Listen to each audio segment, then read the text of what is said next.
the goal as you saw it? You kind of stepped off the bench and fired one. Yeah, I don't know. It was the guy just stepping out of the box maybe for us. So there's still a lot of room. There's almost that 3-on-3 mode still.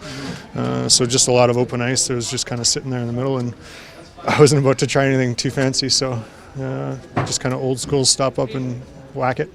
You took that penalty in overtime, one you probably had to take to stop Harry there, but how good did it feel to get the goal after that? It was good. I mean, Scrivy bailed us out a lot tonight. Obviously, it wasn't a complete game by us as far as stopping some really good chances, but they're a good team. I mean, they really drive us back, especially that line, and that's what you have a good goalie for. So it's nice to see him come up big, and the penalty kill at the end was huge. And like I said, we're not going to get picky about having some positive feelings in here. We've been on the wrong end of enough games to know that when you do come out, whether it's a perfect game or just a greasy one, you're still just as happy.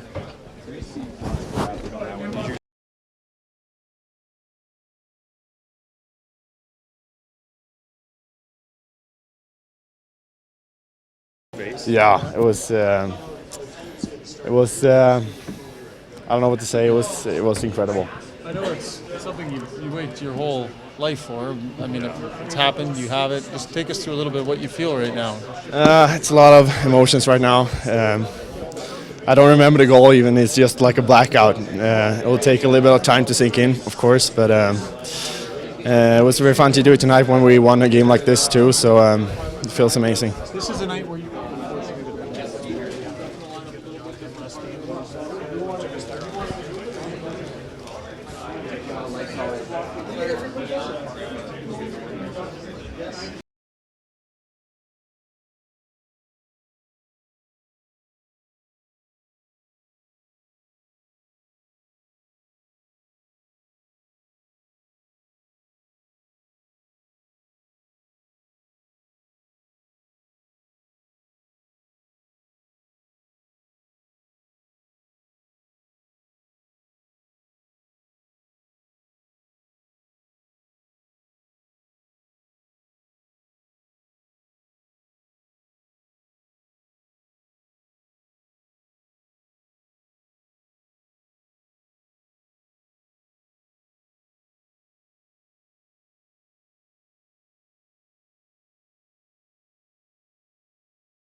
Yeah, that's what good teams do. They go to the net. They obviously have some big bodies up front that know how to generate offense, and that's one of the tools that they utilize. Can you talk about just kind of what it takes mentally to reset after an early goal like that and not let it kind of get to you at all? Well, I mean, once it goes in, there's nothing you can do about it. Every goal you try to treat the same. Quick moment of reflection, see if you could have done anything differently, and then it's just on to the next puck. No point worrying about it because you're then putting yourself in a bad spot for the next shot. You know, that's the most important shot is the one you're facing, and second most important is the next one coming. What are you thinking when Ferret scored after all that wild stuff on the penalty kill? All of a sudden, the game's over. Yeah, no, it's sudden death, obviously. It's always fun to win in overtime. Always sucks to lose in overtime, but really happy for Oscar first off, get his first National Hockey League goal. Should be very proud of that. And then for our captain to step up and bring it home for us was huge. You always hear about guys, players, coaches saying, being in the fight. You guys are in it in all aspects. I mean, aside from the shots, but I mean, there's guys who are sticking up for each other, guys who are sticking up for you, scoring goals. I mean, that's the kind of hockey you guys need to play. Yeah, no question. I mean, I don't know if I can add much more. I mean, obviously we need to stick together for sure. That's the best way to form that bond and have everybody accountable and create some trust within this room. So. Some of those saves.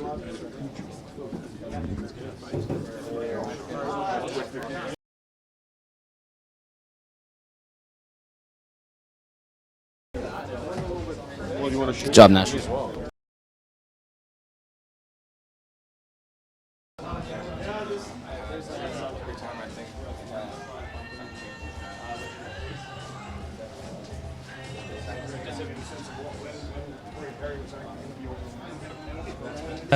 You guys did some good things out there. Obviously got a lot of shots on net. Is it just one of those things where you run into a hot goaltender even though you guys are doing some of the right things and that's how the game goes? Yeah, I mean he made some great saves there in the second period. I mean, that one on Silverberg there was out of control. I mean, Scrivens played really good. We had our chances on the power play. We need to capitalize on that. When we have 5-on-3 like that, we got to capitalize. But at the end of the day, we lost and we have a game to focus on tomorrow. Is this one of those a point that got away and it might come back to bite you later? Yeah, you never know. I mean, we let them hang around. We couldn't find a way to keep going at them, and then they get one in overtime like that. We gotta play hard for 60 minutes every night. We can't just play 20 minutes on, 20 minutes off. So that's our key right now, and we got to focus on Vancouver tomorrow. That first goal, seconds in, you would think, hey, we're on our way. Yeah, absolutely. I mean, we had them. It was there. The effort was there, I think, but we just didn't finish out. Thanks. Bruce, what hurts the most about this one? Well, we pissed away a point. And we have opportunities to win it and put it away, and we don't, and let teams get back in games. And when that happens, you're not gonna get what you want. But tough to give props to Matthew Perreault, and then he takes that penalty. Were you disappointed? No, it was a bad call. It was definitely an even up call. I mean, Matty didn't do nothing. When we were watching it, just as I'd have to look at it, but it looked like Matty was looking the other way, and the guy tripped over him, but he didn't do anything. But because we have the 4-on-3, they're going to call that. Disappointed with the power play. I mean, Corey seemed to he's had at least 20 shots on goals in the last 3 games. Feels a little snake bit, I would think. Yeah, I mean, we got to put those in, but it's not like there was no chances. I mean, there was pucks lying around, hitting posts and crossbars and that, but it just wasn't Corey's night as far as the scoring. No matter how many chances he got, he wasn't going to put one in. Are you surprised at the fight that these teams have left, the Calgarys, the Edmontons, and might we see that again in Vancouver? Of course we'll see it in Vancouver. I would expect nothing less. They're all professionals. They're all good teams. I mean, it's if they didn't put up a fight, I would be disappointed in them. Thanks, Bruce. Partially a case of running into a really good goaltender tonight, too, though. Partially a case of running into a really good goaltender before. Yeah, he was pretty good tonight. I mean, anytime you get over 50 shots on a goal and you lose, it's you got to tip your hat a little bit to the goalie. did you find yourself scratching your head in frustration over? I mean, this No, the Silverberg moment. I just thought, well, you know what? The Silverberg moment is in the second period was he knows he's got to get it up. The only way a goalie can stop those things is if it's below, on the ice or less than a foot. So I mean, you have to get it up. So I mean, as good a save as it was, I mean, he's supposed to score those goals. Is this a point that can come back and bite you? I don't know. We'll find out. It's better than having a point, no points at all. But I mean, I thought we showed a lot of resolve when we did get behind 3-2, and to keep coming and keep coming. So it's our team doesn't quit. It's just it was one of those nights that we just didn't have the success we'd like.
Dallas, just your thoughts on the overtime. You guys take a couple penalties, but you guys are able to get through those, and of course, Ference gets the winner there. Yeah, our killers got right back on board. You know, they had a rough game last game, and we didn't want to obviously jump on them. But tonight they stood up when we needed them most. They did an excellent job. What would you say about the play of the team throughout the entire game? I know before the game, guys were saying this is a team we want to kind of stack up to eventually. So how would you say they performed that way? Yeah, for 2 periods, I thought we played extraordinarily cautious, which I couldn't quite understand. And then we discussed it thoroughly after the second. And, we just put their lineup on the board and went through their lineup. And I just asked, I don't understand why we're playing a cautious game. I'll give them that they've got 2 of the best forwards in the game, the 2 big righties there. And I have all the respect in the world for Teemu Selanne. But after that, they've got a whole bunch of guys that just work hard. And I didn't understand why we were playing such a cautious game. And that was disturbing to me. And I thought it was way below the level we could play. But the encouraging thing is we were still in the game. And but I thought we played much better in the third. But for 2 periods, I didn't love how we were playing. But our goalie was keeping us in it, and our ability to finish when we did have a chance. Dallas, you mentioned the goalie keeping in it, and in the first period in particular, it looked like he was fighting it a little bit, and then he kind of battled and just eventually settled into a groove. But from my vantage point, it looked like it took him 25 or 30 minutes to find it. What were your observations? Yeah, that's Ben. I think those pucks were balanced. The ice tonight seemed to be off a little bit, at least from my vantage point, in the way both teams were moving the puck. That puck was bouncing all over the place tonight for some reason, and I thought that was part of it back there with Ben. But I've just seen Ben do it so many times. I've got a great history with this young man, and that's Ben. If it's not great right off the bat, he finds a way to battle through it and settle in. But again, loved his leadership with our bench on the timeouts, always talking, and listen, massive reason why we're able to grab those points.